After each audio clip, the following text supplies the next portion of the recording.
ప్రపంచ మత్స్యకారుల దినోత్సవం సందర్భంగా కాకినాడ రూరల్ మండలం వాకలపూడి పంచాయతీ ఫిషింగ్ హార్బర్ పేటలో ప్రత్యేక కార్యక్రమం నిర్వహించారు.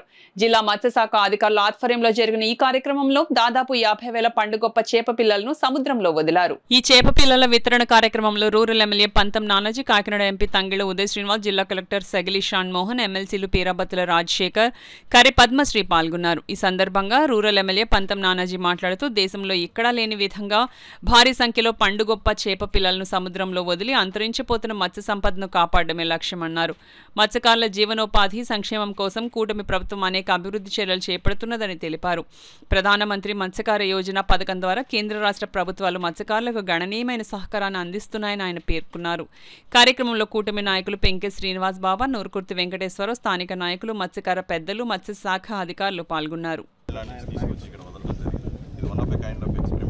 ప్రధానమంత్రి మత్స్య సంపద యోజనలో మత్స్యకారులకి ఎన్డీఏ కూటమి ప్రభుత్వం ఎంత సపోర్టివ్గా ఉందని అందరికీ తెలిసింది. కోస్టల్ విలేజెస్లో వాళ్ళకి బోట్స్ ఇవ్వడం కానివ్వండి, లేకపోతే ఇన్ఫ్రాస్ట్రక్చర్ డెవలప్మెంట్ కానివ్వండి, అలాగే అగైన్ ఈ సబ్సిడీలో బోట్స్ ఇవ్వడం, ఇవన్నీ కూడా పెట్రోల్ సబ్సిడీ స్టేట్ ఇవ్వడం, ఇవన్నీ కూడా మత్స్యకార సంపదని ఎలా పెంచుదాం అనే దానికి కూటమి ప్రభుత్వంలో state government and central government ఇద్దరం కలిసి గట్టిగా చాలా ముందుకు తీసుకెళ్లే విధంగా మేము పనిచేస్తున్నాం. సో డెఫినెట్లీ ఇప్పుడు ఇందాకనండి హార్బర్ డెవలప్మెంట్ కూడా రానున్న పార్లమెంట్ సమావేశాల్లో కలెక్టర్ గారు, అలాగే ఎమ్మెల్యే గారు, ఎమ్మెల్సీలు అందరూ చూపిస్తారంటారు. సో వీళ్ళందరూ ప్రపోజల్ తీసుకుని వస్తే కనుక కంపల్సరీ కన్సర్న్ మినిస్టర్ దగ్గరికి మేము అందరూ వెళ్ళి రిక్వెస్ట్ చేసి సాధించుకుని వస్తారని చెప్తాను. అలాగే ఇందాక హార్బర్ రోడ్డుకి కావాల్సిన రోడ్డు కూడా అడగడం జరిగింది. ఎమ్మెల్యే గారు ఆయన కష్టపడి చేసి పెడతానన్నారు, చేస్తానన్నారు. ప్రజలందరూ అడిగిన దానికి కలెక్టర్ గారు also supporting for that. So definitely వీళ్ళొచ్చు.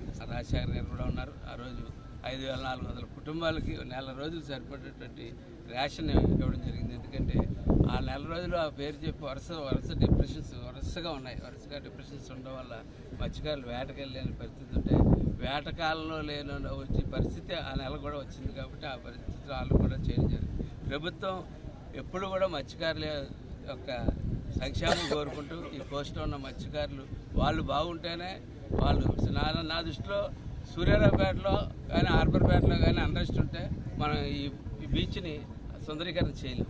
ఎందుకంటే ఇక్కడ అన్రెస్ట్ ఉండకూడదు, వీళ్ళందరూ కూడా కలకలాడుతూ చల్లగా ఉండాలని చెప్పి ఆ ఉద్దేశంతో ఈ కార్యక్రమం ప్రారంభించినటువంటి ముఖ్యమంత్రి గారికి, ప్రధానమంత్రి గారికి, ఉప ముఖ్యమంత్రి గారికి ధన్యవాదాలు తెలియజేస్తూ ఇటువంటి దీని నుంచి ఈ హార్బర్కి మరింత అనేక సుమారు ఒక 10 కోట్ల రూపాయలు పైచీలకు చాలా అవసరం ఉంది.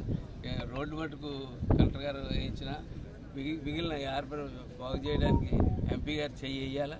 మేము ఖచ్చితంగా ఎంపీ గారి దగ్గరికి మేము అందరూ కలిసి పార్లమెంట్ జరిగే టైంలో మేము వస్తాం. దగ్గర ఎంపీ గారు స్టేట్ గవర్నమెంట్ అంటే ఎప్పుడు కూడా ఏంటంటే అన్ని సెక్టార్స్ కూడా డెవలప్ అవ్వాలని చెప్పి కోరుకుంటూ అందులో మేజర్ సెక్టార్ మనకి ఎకనామిక్ డెవలప్మెంట్ ఇచ్చేది ఫిషరీస్ సెక్టార్. కాబట్టి ఈరోజు వరల్డ్ ఫిషరీస్ డే రోజు మనకి సీ బాస్ అంటే పండుగ ఫిష్ ఒక 50,000 పిల్లల్ని సమకూర్చి మనకి ఇక్కడ కాకినాడ జెటీ 1లోని ఇక్కడ విడుదల చేయడం జరిగింది. మన ఎమ్మెల్యే గారు, కలెక్టర్ గారు, ఎంపీ గారు, అలాగే ఎమ్మెల్సీ గారు అందరూ కూడా ఇక్కడ ఉన్నారు. సో వాళ్ళందరూ